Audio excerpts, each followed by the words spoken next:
Hakim-Hakim pasal 4. Debora dan Barak. Setelah Ehud mati, orang Israel melakukan pula apa yang jahat di mata Tuhan. Lalu Tuhan menyerahkan mereka ke dalam tangan Yabin, raja Kanaan, yang memerintah di Hasor. Panglima tentaranya ialah Sisera, yang diam di Haroset Hagoyim.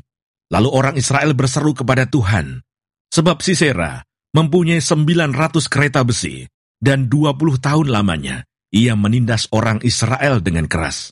Pada waktu itu Debora, seorang nabiah, istri Lapidot, memerintah sebagai hakim atas orang Israel. Ia biasa duduk di bawah pohon kurma Debora, antara Rama dan Betel di pegunungan Efraim, dan orang Israel menghadap dia untuk berhakim kepadanya. Ia menyuruh memanggil Barak bin Abinoam dari Kedes, di daerah Naftali, lalu berkata kepadanya, "Bukankah Tuhan Allah Israel memerintahkan demikian? Majulah, bergeraklah menuju Gunung Tabor, dengan membawa 10.000 orang Bani Naftali dan Bani Zebulon bersama-sama dengan engkau, dan aku akan menggerakkan Sisera, panglima tentara Yabin, dengan kereta-keretanya dan pasukan-pasukannya, menuju engkau ke sungai Kison, dan aku akan menyerahkan dia ke dalam tanganmu." Jawab Barak kepada Debora, "Jika engkau turut maju, aku pun maju. Tetapi jika engkau tidak turut maju, aku pun tidak maju." Kata Debora, "Baik, aku turut. Hanya, engkau tidak akan mendapat kehormatan dalam perjalanan yang engkau lakukan ini. Sebab Tuhan akan menyerahkan Sisera ke dalam tangan seorang perempuan." Lalu Debora bangun berdiri dan pergi bersama-sama dengan Barak ke Kedes. Barak mengerahkan suku Zebulon dan suku Naftali ke Kedes. Maka 10.000 orang maju mengikuti dia. Juga Debora maju bersama-sama dengan dia. Adapun Heber, orang Keni itu, telah memisahkan diri dari suku Keni, dari anak-anak Hobab, ipar Musa, dan telah berpindah-pindah memasang kemahnya, sampai ke pohon Tarbantin di Saanaim yang dekat Kedes. Setelah dikabarkan kepada Sisera bahwa Barak bin Abinoam telah maju ke Gunung Tabor, dikerahkannyalah segala keretanya, 900 kereta besi, dan seluruh rakyat yang bersama-sama dengan dia, dari Haroset Hagoyim ke sungai Kison. Lalu berkatalah Debora kepada Barak, "Bersiaplah, sebab inilah harinya Tuhan menyerahkan Sisera ke dalam tanganmu. Bukankah Tuhan telah maju di depan engkau?"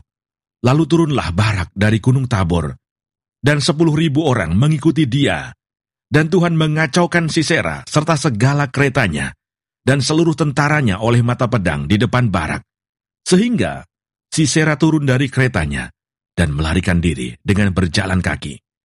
Lalu Barak mengejar kereta-kereta dan tentara itu, sampai ke Haroset Hagoyim, dan seluruh tentara Sisera tewas oleh mata pedang. Tidak ada seorang pun yang tinggal hidup.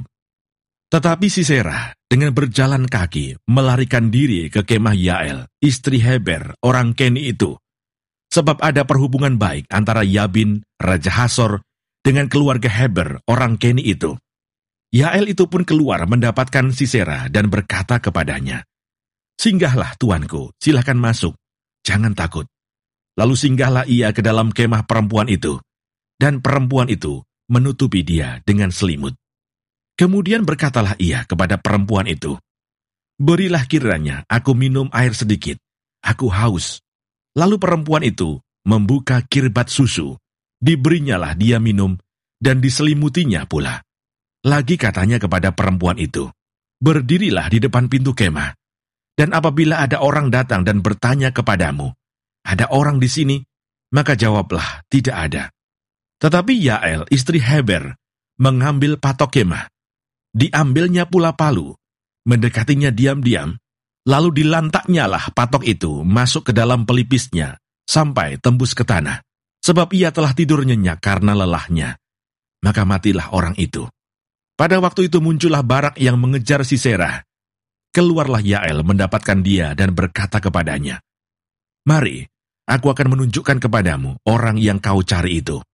Lalu masuklah Barak ke dalam, dan tampaklah Sisera mati tergeletak, dengan patok dalam pelipisnya. Demikianlah Allah pada hari itu menundukkan Yabin, raja Kanaan, di depan orang Israel, Dan kekuasaan orang Israel kian keras menekan Yabin, raja Kanaan, sampai mereka melenyapkan Yabin, raja Kanaan itu.